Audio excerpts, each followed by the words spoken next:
I've been really looking forward to doing this session because textures with watercolour pencils are such a joy.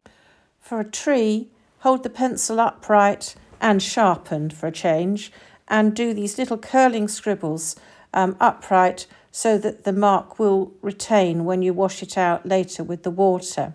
You can build up several layers of quite subtle colour variation here this way. And then with the brush, continue this sort of curly effect. But think, am I coming from the light tone to the dark, bringing the light into the dark, or later on, am I bringing the darker tone back into the lighter tone? And you can see by watching that sometimes I'm bringing extra tone into the lighter colour, and sometimes it's the other way around. And as you can see, I'm just carrying on here with the actions sometimes a bit speeded up.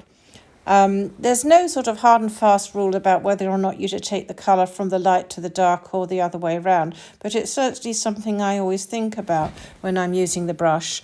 And I try to apply the colour fairly lightly with the pencil so that it's got space to move, so that once I start adding the water, I'm enhancing, I hope, rather than just making a mess, and that which can happen if you put the crayon on too strongly to begin with. And don't be afraid to let some of the white of the paper to show through. That's classic watercolour technique, and it always gives a bit of a sparkle to the results. Here I'm being quite elaborate in my treatment of this little branch, but you can easily adapt this very effective approach in all sorts of ways to be less detailed for more distant foliage, or you can build up a very soft background colour as I'm showing here, which is several layers. Now this version here, I'm using the pencil on its side, not upright, because I'm deliberately creating softer marks for the more distant effect which I'm seeking here. And then I build up the colour layers a bit more. There's some blue in there, and here I am adding some violet, which I'm very fond of, but also helps knock this layer back a little bit so it looks more like a background, makes it recede. It's really just because I like violet.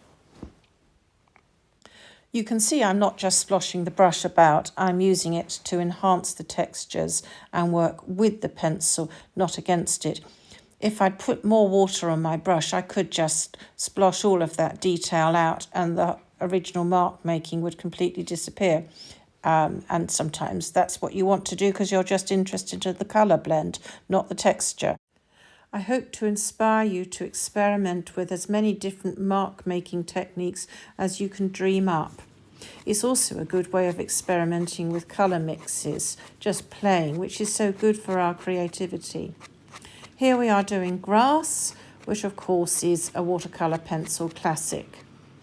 Here I am making rather soft, gentle marks, not really pressing very much into the paper at all, to create a more wispy effect of grass. And a bit more of the same. It's good to use these exercises as an opportunity to mess about with colour combinations and generally experiment. Here I am using a different approach with shorter, sharper marks. These marks will show up better when they're washed out. The ones on the right-hand side of the paper will disappear almost completely. Again, this creates a sense of stronger grasses. And here I am carrying on, really just rather enjoying myself, enjoying the mix of the colours, enjoying the selection, thinking what to do next and building up the texture gradually. It's definitely a good exercise to just take a sheet of paper and work out how many different ways you can find of creating a mark, creating a texture. It definitely gets you going, even on days that you don't think that you're feeling at all inspired. Here's some green coming in now as well, just to make an even richer effect. And now adding water. Because this side, the marks are very soft, they will pretty much all blend together and you won't see much of the original marks left over at all. So here I'm moving across to the stronger marks. Sometimes I'm using my brush in the same direction mostly as the original marks, but also as I move across the page, sometimes I'm using the brush across the direction of the original marks. And I quite like that. I think it produces an area effect. You'll see as the recording goes along. I'm never afraid to not wash out all of the pencil marking. I've always felt that watercolour pencils are watercolour pencils. They're never going to look completely like watercolour, so I kind of let them be what they are. Here's the bit where I'm working across the marks that I originally made. It does make a nice, interesting, airy effect, I think. I definitely prefer what I've done on that left-hand side. It's less overworked. Anyway, you can experiment endlessly with this sort of approach.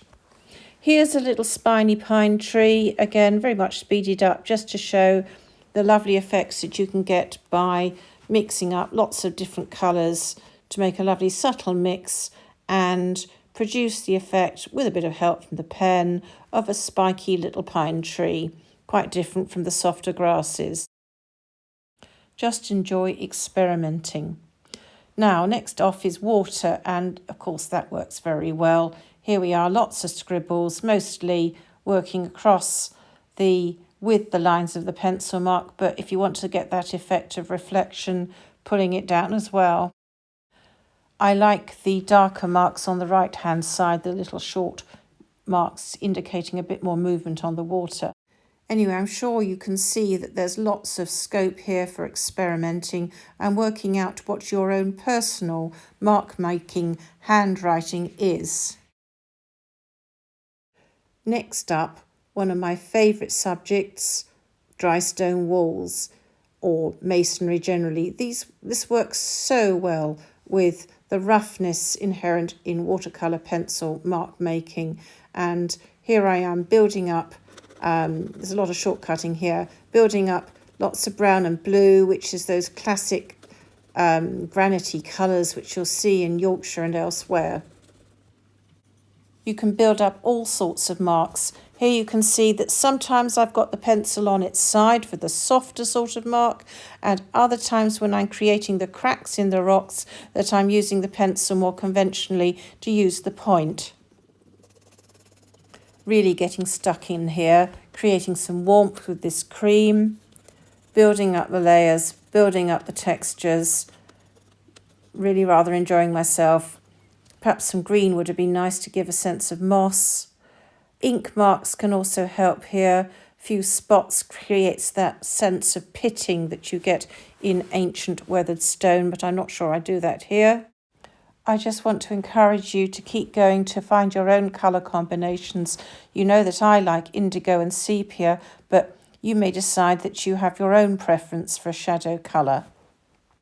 So here I am carrying on, building up with a variety of marks, sometimes soft side marks, sometimes sharper marks for the edges of the stones to give a sharper definition here, building up. Don't forget how important your choice of paper is. If things aren't working out well, do try switching the paper that you're using, because it can make a very, very big effect. So here we are with the water, again, mostly working from the light patches towards the darker, but always trying to make sure that the brushwork enhances what you've done. Here I'm starting with the darker corner, and borrowing colour elsewhere. I do a lot of that, taking the darker colour elsewhere in the area, enhancing the cracks there, and now washing mainly from light towards the dark, which is classic watercolour technique.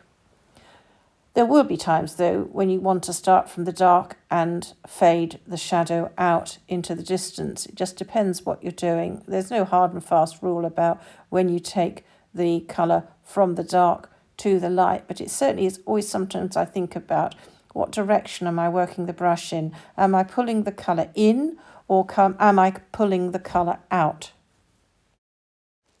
I do love these stone walls. I should have included some ferns growing out of the cracks, but I suppose that would have made it a little bit too complicated. Here are some spots being added in just to give that stony effect. Definitely spots are a good trick for stone. So a bit more work here, moving the colour around, lots of dots, building up the texture, and here it is more or less finished. So here's the challenge.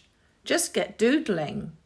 Get your pens out, your pens, use them dry, use them wet, build up layers or keep it simple, up to you. How many textures can you convey?